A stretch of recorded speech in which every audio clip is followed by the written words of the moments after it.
I'm going to give you some background on Krept and Konan. These are UK rappers, and they are not just small time UK rappers. At their peak, they were running the UK rap game, and even now, they are still one of the top guys. So it's not like just some guys that fell off and they're just making stuff up to keep themselves relevant. Because a lot of the subscribers on my channel are from the United States, I'm not sure if you guys have ever heard of them, but a lot of people in the USA know them as well now. And the only reason they are even talking about this is because they are actually believers. They believe in God and they are Muslim. So other than that, I don't think they would ever talk about this. So let's get into this video. And then when we're sitting down with the lawyer's like, sign it, don't matter what it is, just sign it, because they're not signing no one. Just take the check, take the money, just sign it. Like, it was a bit pressure-ish, and I'm like, why is he like pressuring me like that? Like, I didn't really like that. So if you're wondering why the lawyer was trying to force him to sign the deal, well, in the industry it comes like a package. So if you think that you can get an independent lawyer or an accountant or a media person, forget that. They set you up with a whole system. So they are involved in this all the way from the actual media side to the legal side to the finance side. That's why the term Hollywood accounting exists. And because the pressure was a bit much, it was like, sign it, sign it. And I remember speaking to my old manager, right? And no, if I'm lying, I'm flying. He's phoned me, we're in the studio, and I put him on loudspeaker, old manager, and he's like, yeah, like, what are you lot thinking about the deal? We're like, yeah, we want to sign it, but we want to wait and see what happens. And like, on God Shams, his voice changed in like a demon's voice. Sign the deal, sign it now, sign it, sign it. I got so shook, I threw my phone on the floor. If I'm lying, I'm flying, wallahi. And me and Krept were staring at the phone on the floor, like, what the fuck? His voice just changed into like a gremlin. And all he kept saying is, sign the deal, sign the deal, sign the deal. And I'm like, what the fuck? Like, I dropped the phone and stepped back like this, and we're just staring at the phone for about 3 minutes. Like, I'm like, did you hear that, bro? He's like, yeah, bro, like, what the fuck's that? Like, that's mad. So I picked up the phone and I phoned back my manager, like, yo, bro, like, what happened to your voice, bro? He's like, what are you talking about? He's like, bro, your voice changed, bro. He's like, what are you talking about? Okay, now let's break this down. If he's telling the truth, which he most likely is, because he mentions that Krept was there as well, so Krept and Konan, they were both there and he heard it as well, so you can't say that he was basically imagining this. So let's go by the fact that it is true. What he just described shows two elements of a demon possession. First, the fact that his whole voice changed out of nowhere.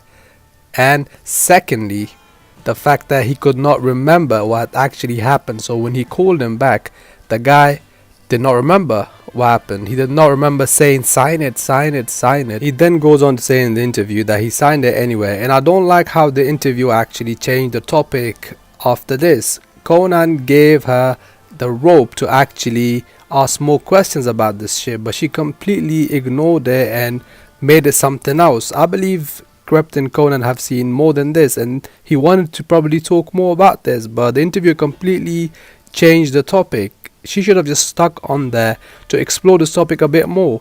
Why are they scared? This was not on a national TV, this interview. This was on Grime Daily, I believe. And they are just a YouTube thing, and they're not BBC or something. So they could have clearly explored more on this topic, and it would have been really interesting to see what they actually say. Now, does this surprise anyone? We all know that the music is the devil's language and the industry is ruled by satanic and demonic forces. They've made it clearly obvious in the past couple of years with the Lil Nas X video and then the Astroworld. That thing was a whole ritual. I've already made a video about that.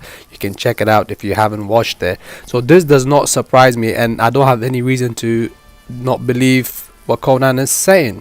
Now, I don't want to act like I'm some monk that lives on the mountaintops and has never listened to music and doesn't listen to music. Yes, I do. However, I have actively tried to stop listening to music for the past couple of years, and I now only listen once in a while, and I can tell you that it has a crazy impact on me. When I used to listen to music, I was in a completely different state of mind. Completely. I can't even describe it. Music puts you in a kind of restless state, and when you don't listen to it, everything that you think and you say and how you act is coming from within you, not from external forces.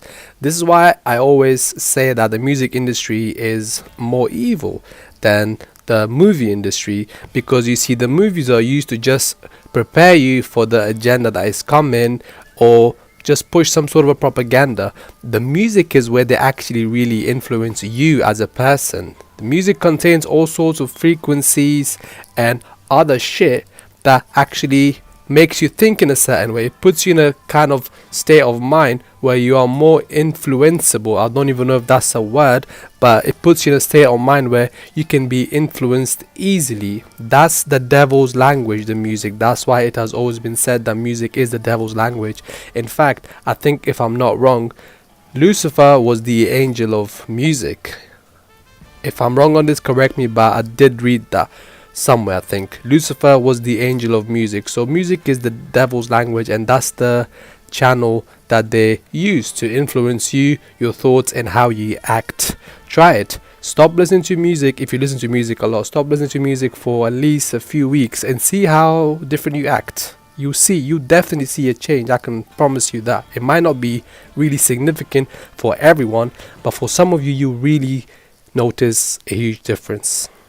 Now, the Astro World videos that people have made, and they are trying to expose different weird aspects of the concert or the festival, they are currently being taken down. I just read online that all the videos on TikTok are being taken down. I think everyone did a great job with these videos. Everyone added something new to this. Everyone explained it from different angles, and I believe in some way everyone is correct. But now they're taking it all down and they're labeling it as conspiracy theories, even though it was so obvious. Look, it was so obvious that the mainstream people actually caught up on this. They realized what was going on. Do you believe how significant that is? Like, us people in the truth-seeking community, I mean, I've been down the rabbit hole since I was 14 researching this stuff on the side, but we recognize it easily. But now even the mainstream population, even the younger generation, are more hip to this, so even they notice, yet it's still considered conspiracy theories and they want you to just ignore it. But yeah, I'm out. Thanks for tuning in.